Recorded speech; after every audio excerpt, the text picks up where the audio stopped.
this kicked off.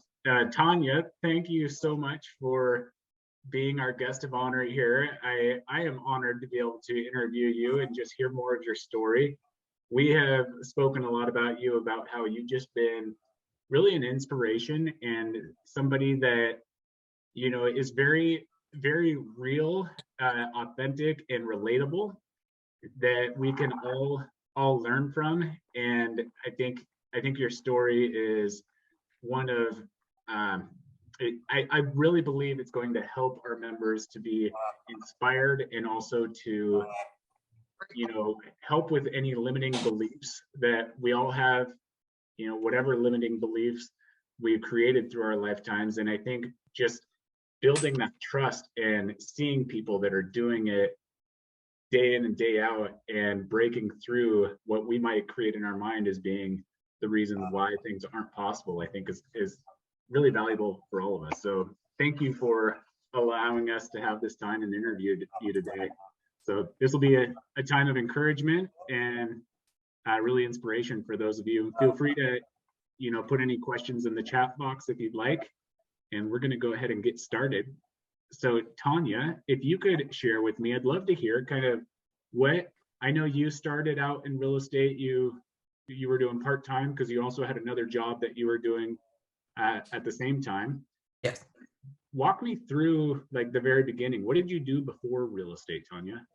Oh, I worked as a paralegal at a public records research company in Baltimore City. The work was great. I was in and out of the office, so it was never like a sit down at the desk and the drudgery of just that. I did have the luxury of leaving the office and going to the different public record buildings, the state buildings and the court records and all of that good stuff, digging into. So research in documents was my background. All right, I love it. And how did you merge into real estate? How did real estate become part of what you do now? Well, full disclosure, I got tired of asking for raises. Okay. And I went back to school and got the degree and got a whole $1 raise and said, no, I'm not asking for any more. So I needed to figure out what it is I could do that not require to have to ask for a raise again. And I'd always watched television, watched the HGTV shows and things of that nature, and was hanging out with my oldest daughter, who let it slip that she was wholesaling real estate. And I'm like, really, what is that? And she brought me in a little bit to share what that looks like. And knowing me, she's like, I don't think you're gonna like it so much because there are no guardrails on this. You're out there and they are buying and selling and creating the rules as they go. And I'm like, no, that's not for me. So I took the time to go into real estate school. I did it online because I was working a full-time job, 9 to 5 and no time. So I did it online, and it was take the course and you have to complete it in 90 days. And then you have to do this. So I was on a mission to get the course completed, take the exam to pass the course, and get my license all before April of 2015. All right. And that's where it started. And so how I'm always curious, how long did that time take you between when you started the process to when you actually got your license? I started October of 2014 and got my license at the end of March of 2015 and signed on with a brokerage in April of 15. All right, awesome, I love it. And from my understanding, you started in real estate with no sphere of influence around you.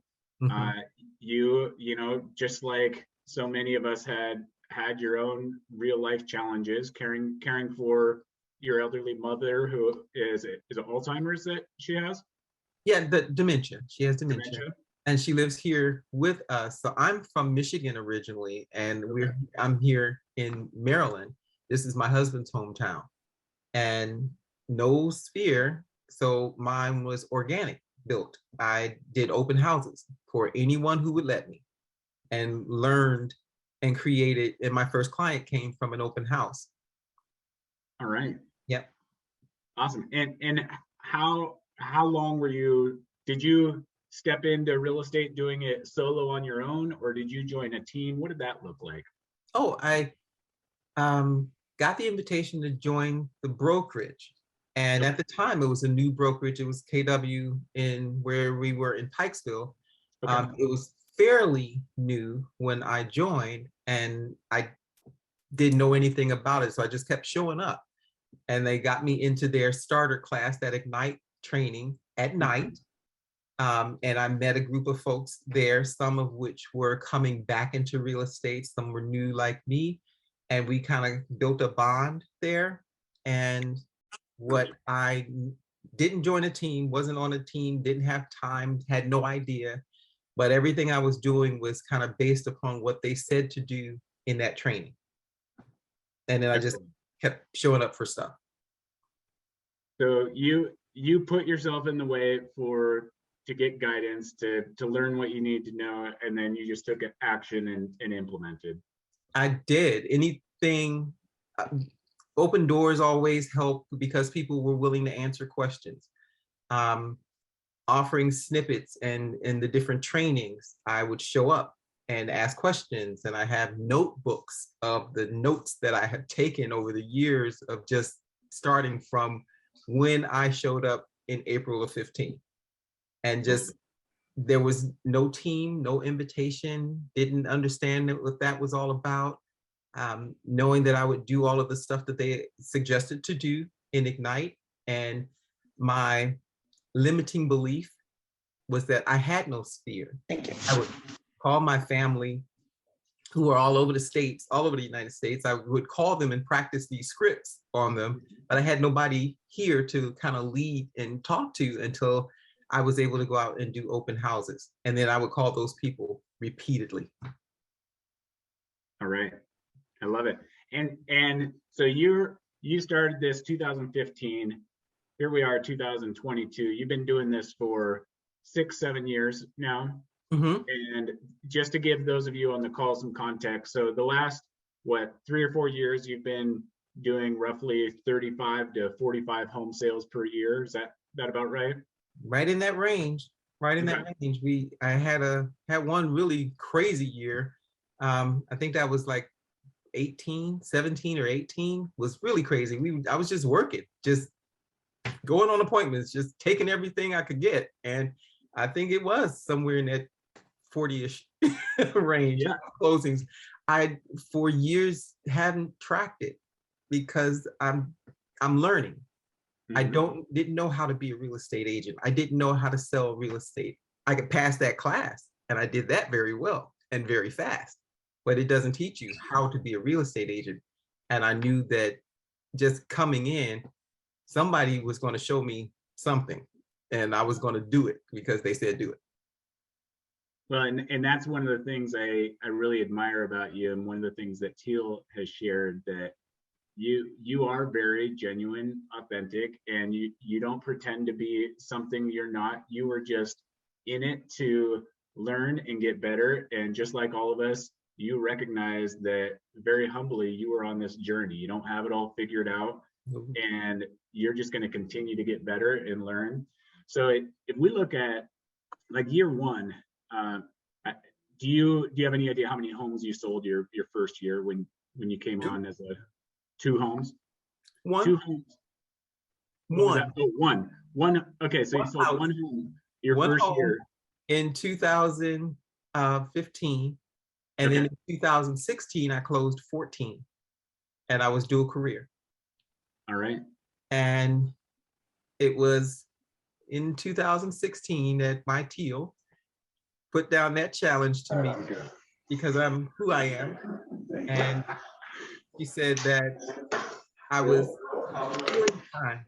He said I was stealing time from my employer, running around trying to sell real estate in between doing my other job, and I would need to choose. And then she just walked away, left me to decide, figure it out on my own. So when I turned in my notice, it was because I knew it was either go all in, burn the boats, get Yeah. it going. Other people have done this full time. They've come from somewhere, but if other people have done it, I can too. And that was a whole mindset shift. And it's been a constant mindset shift for me coming into real estate. So when I turned in my notice in January of 2017, and that following Monday, I showed up at the brokerage and kept showing up every day like it was my job. But it became my business. Yeah. I love it. So you sold one house year one. Year two, you said about 16 houses while also having a full-time job on the side. Yes. Yep. Okay. And then year three, I think it was pretty sure it was like 23, 24 houses. And that would be 2017. It had to be like 23 or 24. And then 2018 was that really crazy year. It had to be like close to in the 40s somewhere. Mm-hmm. And then 19, we readjusted and became the Teal Kleist Group. So that year was probably close to 30, maybe in the 30s. And again, I didn't keep track. I'm busy working. I'm lead gen, and I'm trying to get some clients and help them through the process, and all the while learning and being a business owner in that respect of, I know that there are other agents who can spout every single year. They know all the numbers they've closed, and they know the exact dollar amount that the millions. I have no idea. It doesn't even matter, because I'm doing what I want to do, and I'm learning in the process, and I'm also sharing with other people what I know. Ted, could I ask a couple of questions to Tanya? Sure. I don't want to derail anything. What was your market like when you started in 2015? I find that interesting. And where is your market at right now? I'm pretty sure we were probably more buyers were easier to move then. Yep. I was too afraid of listings to try, because that would mean me doing something with someone else's property. I just wasn't ready for it. So I would say those first 2 years, I was all buyers. And then also, like you mentioned, your strategy of open houses, and I do as many as I can also. What were some more successful strategies that you had? Because then you're up to 2017 doing 23 units. You've built that SOI now. Yes. And in that, it was still open houses. In 2017, when Teal formed her first team, I was working with her. We were still just heavy with buyers. She had a few listings. I'd nurtured things along with her. But my business for the first, I would say 3 years was primarily buyers. I had 1 or 2 listings. And with those listings, I was, following whatever Teal's lead was to make it happen. Yeah, that's great. And Tanya, for Brent, you did open houses for sure. Were there some other strategies that you saw starting to work outside of open houses? What else? I would try to be present to events. My daughter and son had a math tutor, and she every year would do a closing kind of ceremony. So I'd show up. I had a gift basket, and I would draw names, and I'd talk to people about real estate. So I was creating from what I started to learn what was my sphere, were the people that I actually did know. They didn't have to be high school friends or family or anything like that. It was be present to the people that you already know, and then serve them as much as you possibly can when it comes to real estate. And what does that conversation usually look like in how you go about? Teal had mentioned to me that you are so good at scripts. Like you are a believer of scripts and dialogues more than anyone she knows. She shared with me, and she said it's so admirable. And she's like, it's not even that she's a master at them either. She's on this growth journey and constantly practicing them to get better.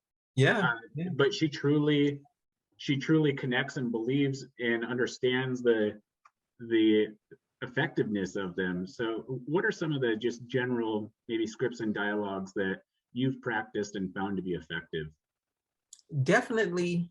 I'm still working on LP Mama, just as a flow of a conversation initially on a phone call.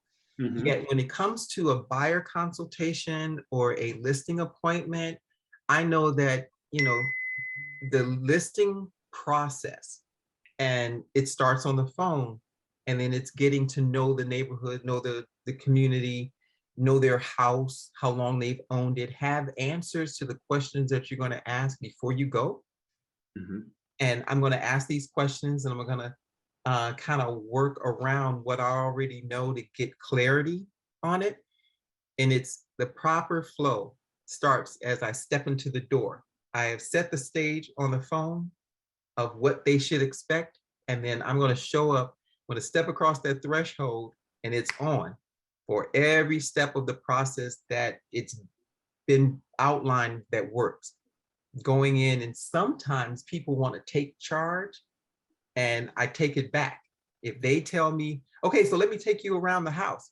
No, let's sit at the table and talk a little bit. I want to get to know you. I want to get some clarity around. My goal is to take control of the situation and not let it get out. If they tell me they don't know what to do first, perfect. I'm going to start with, let's walk around the house. I want you to tell me a little bit of that.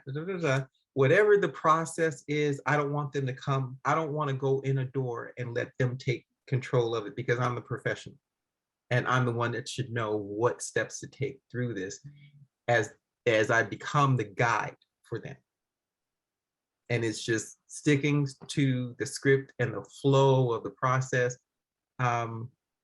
Sometimes the listing appointment can go really fast. I was privileged to be with Teal. One time we went on a listing appointment, and we were in and out the door in under 30 minutes.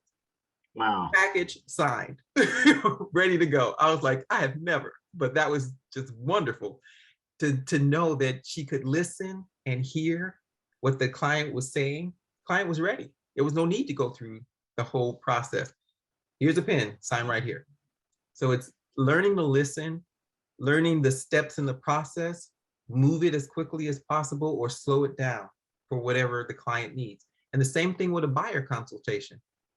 If I'm meeting someone, it is wait and hear, get them into the conversation, hear where they're headed with it, steer it right back to where it's supposed to be. And I don't have a problem having a piece of paper or a checklist right in front of me.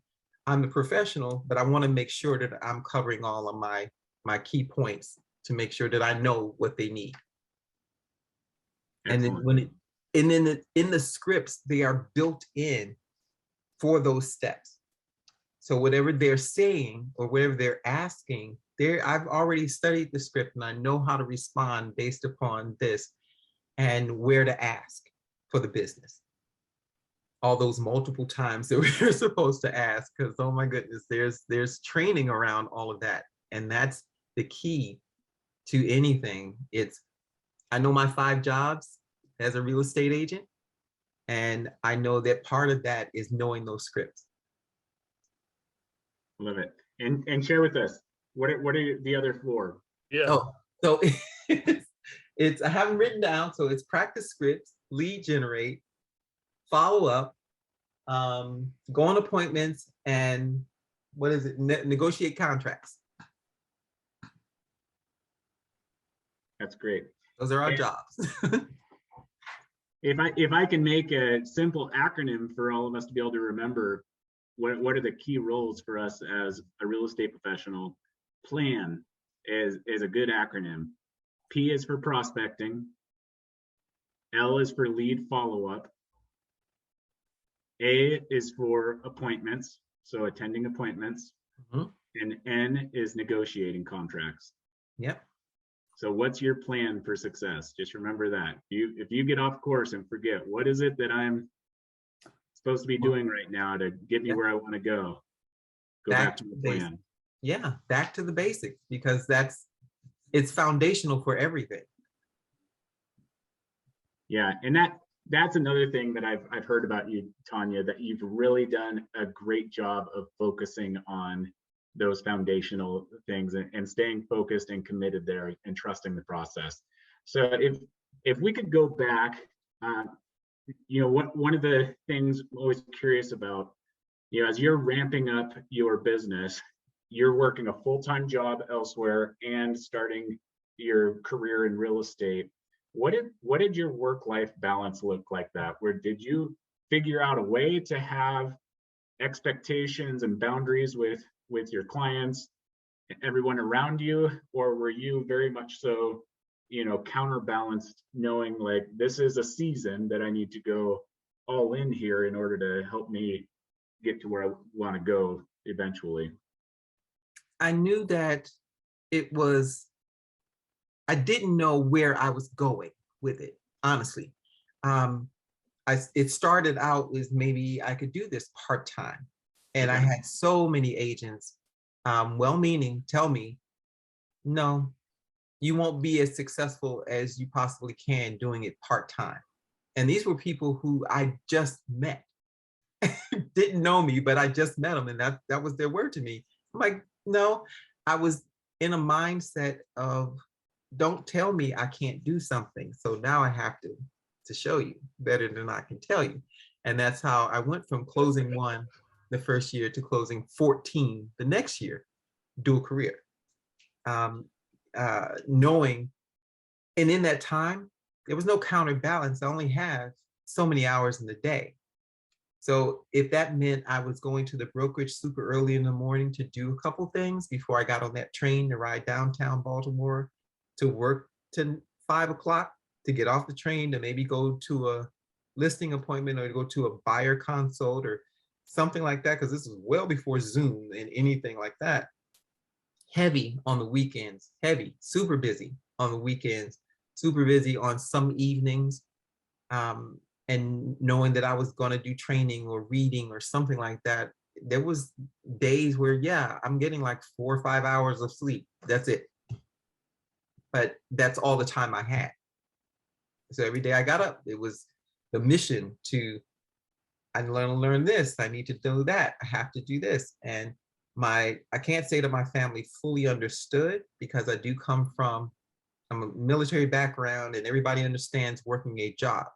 No one understood creating a business.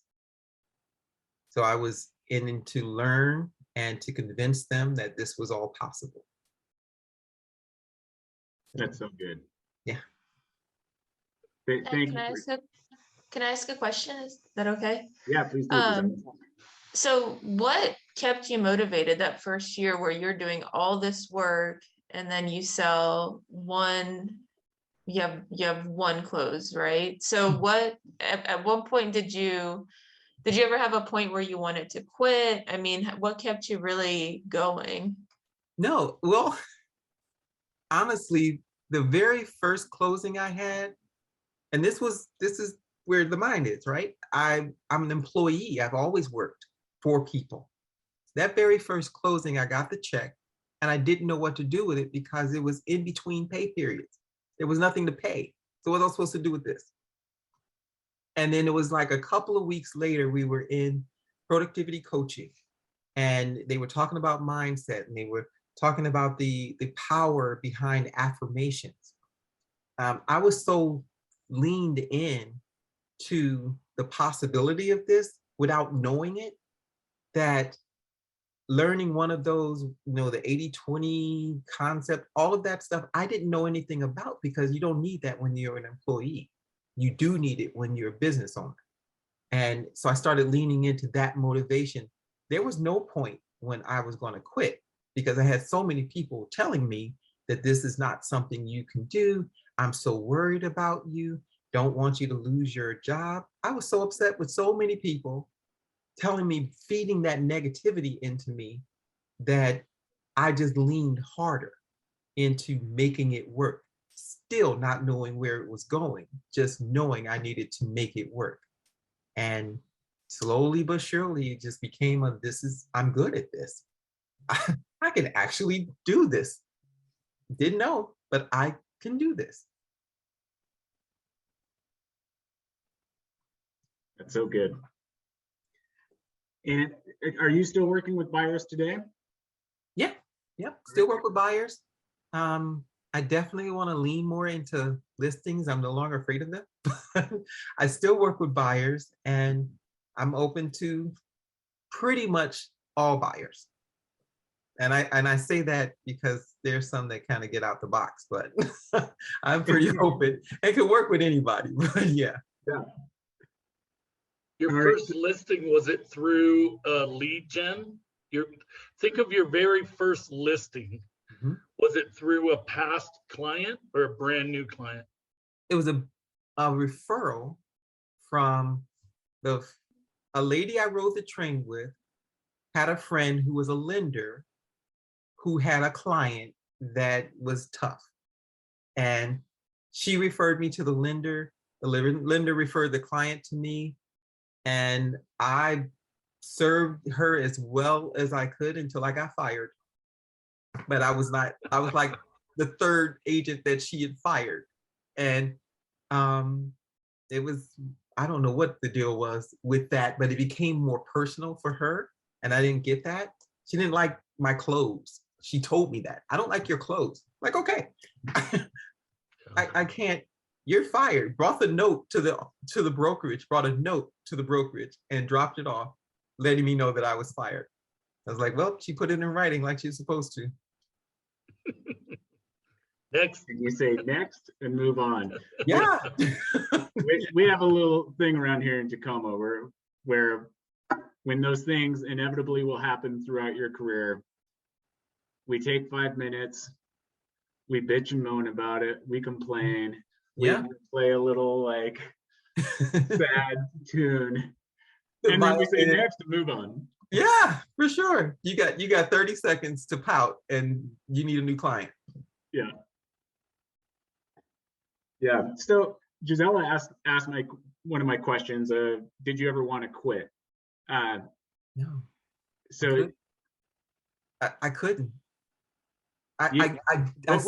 What was your why? Like what kept you so focused that even when things weren't going necessarily the way that you may have wanted them to right out the gate, only selling one house in the whole first year, what was your why that kept you engaged? The fact that people kept telling me I couldn't do this. So what I've learned is who I am is the possibility of connectedness, to community and connectedness. And the other thing that I've learned is that I won't quit until I'm finished with something. And that's whether it's a house that's unsellable, it's going to sell. If it's a buyer that I can't find a house for, I'm going to keep looking as long as, and I let them know I'm not going to quit on you. And I know the market is hard. We just have to shift. We have to pivot. But I'm in it for them as long as they are in it. And as an ally, that's what I keep enforcing to my clients. I am right here and I am not going anywhere. And I'm not going to quit because this is not as easy as we thought. And I'll be honest when I make a mistake. I priced too high. I took you to this house and I really didn't look at the taxes to make sure that it was one that would work with the lender. My apologies. Let's go find the right one because of whatever. I'll take ownership for the failure, but I'm going to keep failing forward. It's not easy to come from being an employee into a business ownership world. I can't. I can't wrap my mind around that. Knowing that it was just one transaction, I wasn't sold on the idea that I had to have more that first year because I didn't know what I was doing.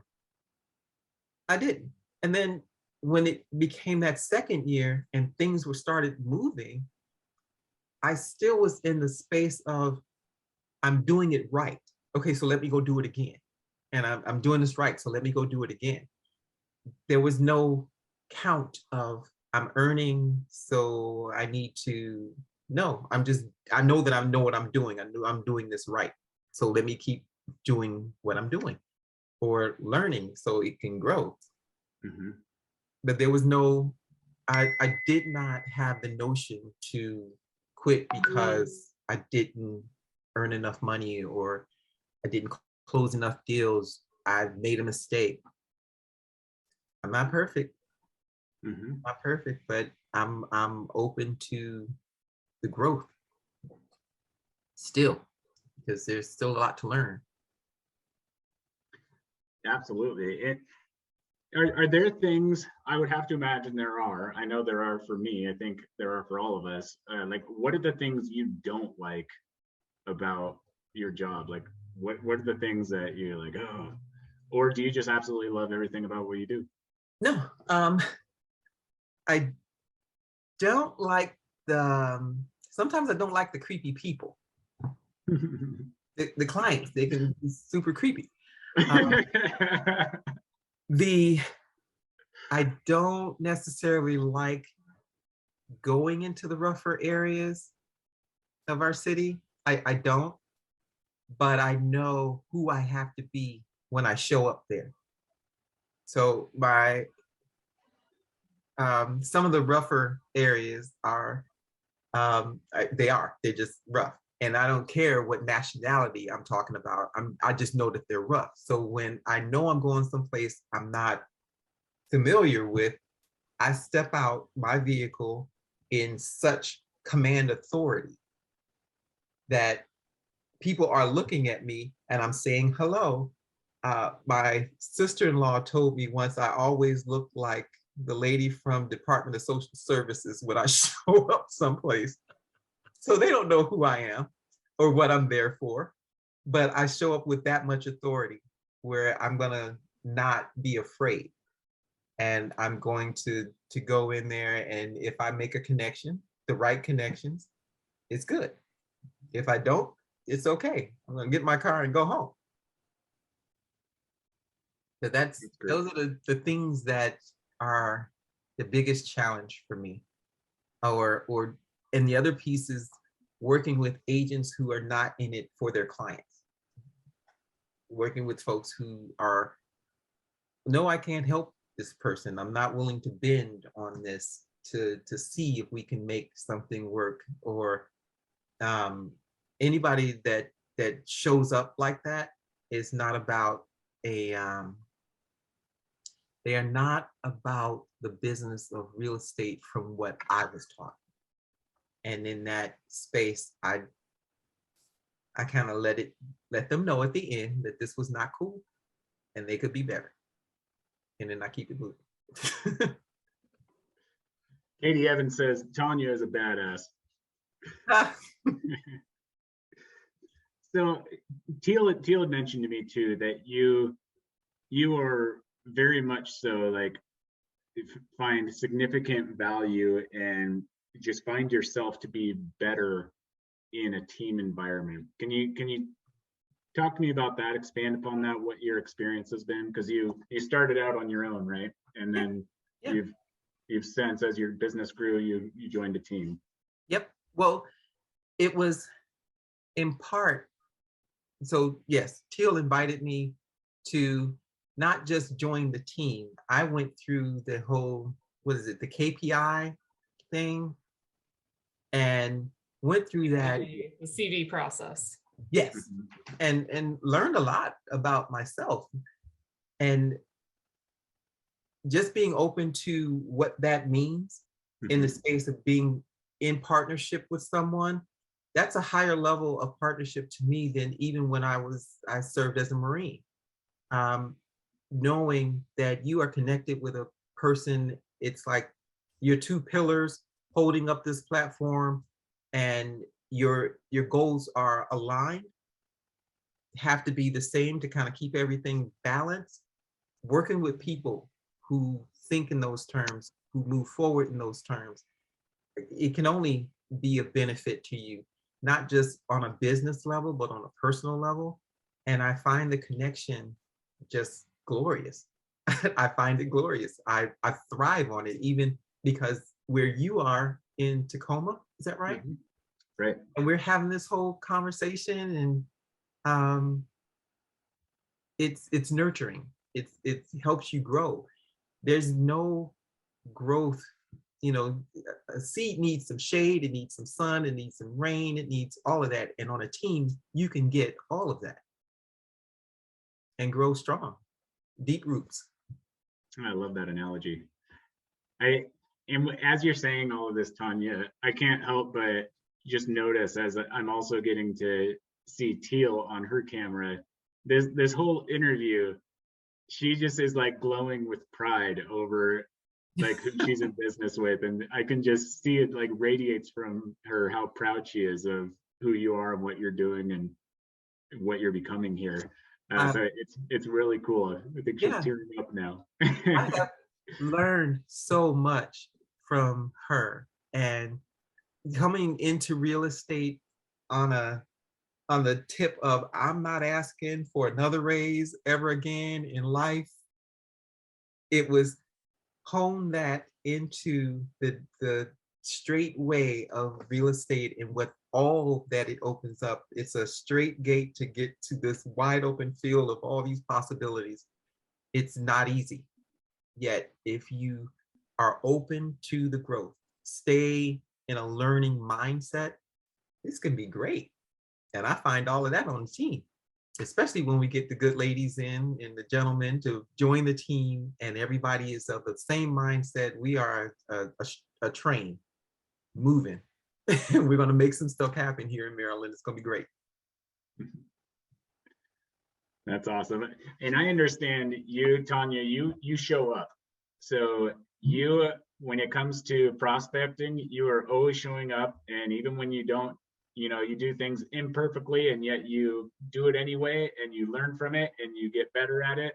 Yeah. You're not focused on excellence as much as showing up and doing it and learning, and just that continual feedback to improve and grow and get better. Yeah. So talk to me about that, like your commitment to doing the activities. Like what are the activities that you are really committed to doing and continue to do and get better at that have really helped you to become the agent that you are today? Definitely scripts. Definitely script. Did not know how to talk to people about real estate. I had bought a home, I had sold a home. And just in being in the experience with that real estate agent in the process, everything he said do to get our house ready to sell, that's what I did. And it worked. And I still wasn't at a point where I would ever consider real estate as a business or an opportunity for me. But he mentioned it. And this was, 15 years ago. Then, so it's the practicing of the scripts or applying the scripts or using them in every opportunity you can, because sometimes it's not just real estate where you learn to ask questions, learning that that's the control in a conversation. Whoever's asking the question has the control. I didn't know that. I didn't know that, That's but very it's true. true. And then the being in the follow-up, the calling of the people, making the lead gen work. Oh my gosh, if you are not committed to finding new clients all the time, your business it'll show up on you in like 2 or 3 months when you have no closings. I learned that too. So it's and be coachable. Be open to learning all the time, new stuff. New stuff that's foundational. It's just we need to tweak it for today. We need to tweak it for today. And what I've learned is all of the most successful people that I'm talking to now or that are anywhere else in the country, we're all doing the same thing. And we just have to kind of feed each other the growth aspect of it coming from those foundational pieces. Like you said, plan, and it's the whole 5 points. It's all the same. Keep reading, keep being open to learning and showing up, because that's where it happens. It doesn't happen when you're sitting on your couch eating popcorn, watching movies. That's right. Tanya, tell me if we could go back in time and you could go tell Tanya of 2015 when you were first starting out some great words of wisdom and advice from what you've learned and who you've become now, what would you share with that Tanya that just started out? Yes, you can. Yes, you can. No matter what anybody tells you, yes, you can. Watch. Just yes, you can. That's what I would tell her. Yes, you can. And be open to the learning. Be open to learning how. Because there's no, I don't know how to do. You have to be open to it. Be the sponge. Be I don't know. It's like listening to your grandparents tell the stories about who you were or who they were as kids and seeing how it connects to who you are now. It's all of that makes up how you're going to get forward. So I would tell her, trust and know, yes, you can. That's good. That reminds me of a mantra that I tell myself a lot is I'm training for something that's extremely challenging for me at the moment. And when I'm in those hard moments and feeling like exhausted, it's telling myself, I am, I can, I will, and I do. Yes. Yes, for sure. For sure. I'm an attractor, and what belongs to me will find me. Ted, can you say what you just said again, please? The Deep. 4 things. Yeah. I am, I can, I will, and I do. And you can add on to each of those sentences, like I am resilient. I am whatever it is that you remind yourself of in those moments of feeling like I just want to quit. This is getting rough. Who does that? Who quits? Nobody quits. A winner never quits and a quitter never wins. That's what my high school volleyball coach used to tell us all the time. Those things, everything we needed when we were being kids and growing up, we got it. It's just applying it now. We're okay. We're gonna be good. I love it. Well, this has been a real treat, Tanya. Thank you for sharing with us your journey and just being an example for all of us of success, humility, just authenticity all the way around. I'm loving this conversation, and I'd love to open up for if anyone wants to put in the chat any questions that we haven't addressed that you guys are curious to ask Tanya while we have a few more moments here. Or feel free to just chime in and talk. I'd love Tanya to share her methodology around connecting with Sphere nowadays. She does the 4 calls a year, but she does it in a very purposeful way. And I think it's simple, but it's powerful. And it's definitely proving that, it's making her a huge sphere. Yep. I make calls through the kind of DTD2 or any other way that the folks will show up for me. And I'm calling to check in and see how they're doing. I don't ask for anything, find out what new is going on in their life. Have you started a new business? Have you started a new hobby? Anything I can help you with? Well, cool, thanks. And I will talk to you again soon. And that's it. Once a year, I will ask for a referral, generally around my real estate anniversary. It's my anniversary. And I am calling because I'm celebrating and it's my anniversary in real estate, and I'm always looking to make connections. So who do you know that's looking to buy, sell, or invest in real estate that I haven't talked to yet? But I know if there's someone, I'm going to refer to you. I appreciate it. But I call once a year and ask for a referral. And every other time it's all about them, or inviting them to some event we have, or checking in to see how whatever is going for them is going. But that's it. After settlement, I'm not pushy about getting a referral. I'm not really pushy about getting the what is it, the write-up thing that they do after you close the transaction? The online reviews. Yeah, that. Whatever. It's beneficial, but staying connected has mattered. And for example, today, there's a lady she's gone to settlement. It was a struggle, but she's gone to settlement today, and I'm here. But I helped her buy her first home. I helped her sell that home. I helped her buy this house that she's going to settlement on today, and I'll meet her there afterward. But that was just calling to see how she's doing, how the kids are doing. Her son's going off to college, that sort of thing.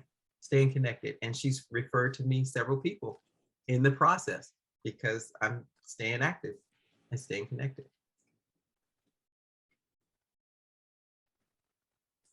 That's so good. I have another question. Was there anything from your first year or two that you no longer do that you maybe found to be ineffective, that you sort of cut it out of your practice for the sake of efficiency? Yes, I stopped going after everything someone was offering me to grow my business. I tried everything. I buy the magazine, pay for this lead service. You spend more money trying to make money, but there's a lie in that. And what I've learned is if you do the basic things, it will grow, and then you'll have a reason to offer a client a magazine once a year or a month or however those things go, or you have a reason. I just stopped following the glittery things. That's fantastic advice. I'm so glad you shared that, Tanya, because I've experienced the same thing, and I know that is probably the single biggest thing that keeps agents from success.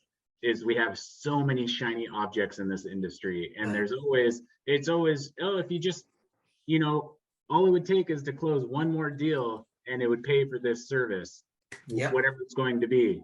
Don't you think you'll get at least one more deal from that? It's the oldest line in the book, and all of these marketing ploys use it, and they make a lot of money from it because so many agents are looking for, oh, what's the shiny, like, easy button? The easy button. Yep. And there's no easy button. You have to do the basics. Stick to the basics. And if you choose to join a team, leverage the signs, the cards, the folders, the paper, whatever it is, leverage it because you're on a team, and stick to the plan, like you said, or those 5 jobs. Stick to that, and it will work. It will grow.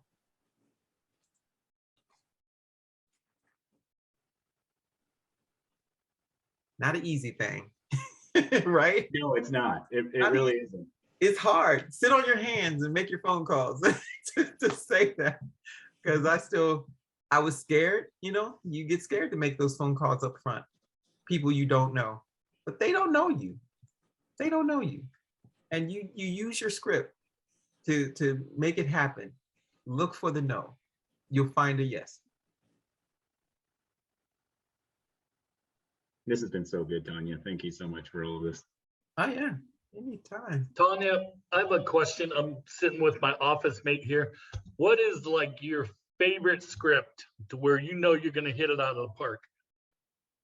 Favorite script.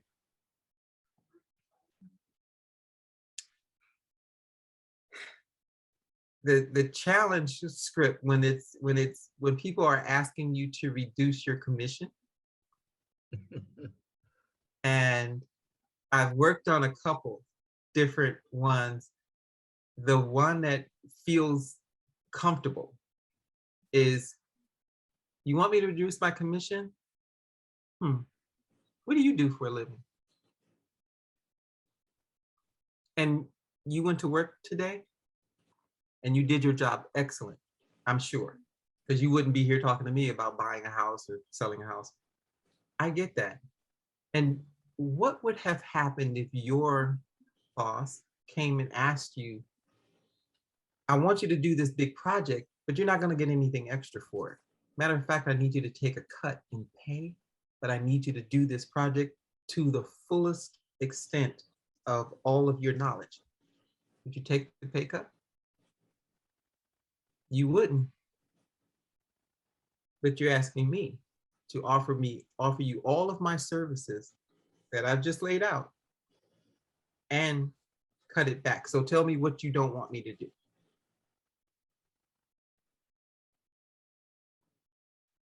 David locks his mic drop. Well done. That's it. I learned that one a long time. It's like, rein it in. Yeah. And with a smile, ask them, tell me what you don't want me to do. Because I'm happy to cut that out, cancel that part out. There's an old saying that amateurs do it till they can get it right, and professionals do it till they can't get it wrong. And we just put you on the spot in front of, I don't know how many, we've got a ton of people on this call, and you just nailed it. So I think that speaks volumes to this journey that you're on of constantly focusing on your scripts and I never feel like I'm there. Yeah, I never feel like I'm there. There's always if I'm going to a listing appointment, trust me, I am reviewing the appointment process that we have for our team just to make sure I don't miss something. It's who I am. It's just who I am. And there's always room to do something better, make something better for other people. I love it. And I want to add something. I think like that's the real thread right there. It's always room to do something better for other people. And when Tanya really started to experience that, like the way she can serve people in this industry, and trust me, when she says scary people, like we do serve some, people that aren't your bread and butter, right? And but we serve people like that because we believe that everyone deserves the right to excellent service and excellent representation. And as she started to realize that this is just it's a big contribution game, that removes some of that fear for her. And I would say for anybody who's challenged, like in that first 1 or 2 years, what we know is that we can never go wrong when we're contributing to others. And somehow, with that contribution, things happen for the favor of all of us. So that's, look to see where you can be a contribution, and that'll make the difference. And that's what Tanya has taught me. Beautiful. Now, I will say one other thing. Don't be afraid to partner with people to learn. I didn't know anything about the lending side of this real estate. So early on, there was a young lender who asked me if I would be open to receiving clients. I didn't even know how rare that was, but I was like, sure, because he liked the way I handled his client. And what I didn't know is that he was new to lending and was still learning. But we've partnered for years now.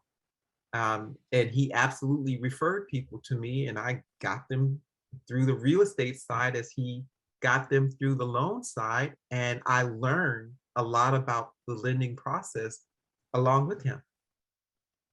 So don't be afraid to partner when it comes to a lender. I had that as a blessing. And then going out on appointments, go with someone. the two of you can definitely create a better foundational experience for a buyer or a seller if you, as together as a team, they see how much service they can get. And when it's a new agent and you're going out there and you are newer agent to whatever it is, even if you're a few years in, know that don't be afraid to take someone with you on an appointment, because someone else might hear or see something that you missed, they pick up on, and you have this great conversation. Get a deal. That's part of the best thing about being on a team too, is partnering up. And so we all tag team. If somebody's on vacation, that's the beauty of our team, is we all work really well together, and we usually all go with somebody. Yeah. Yep. No, it's, you know, the safety in numbers thing too. For some of our experiences.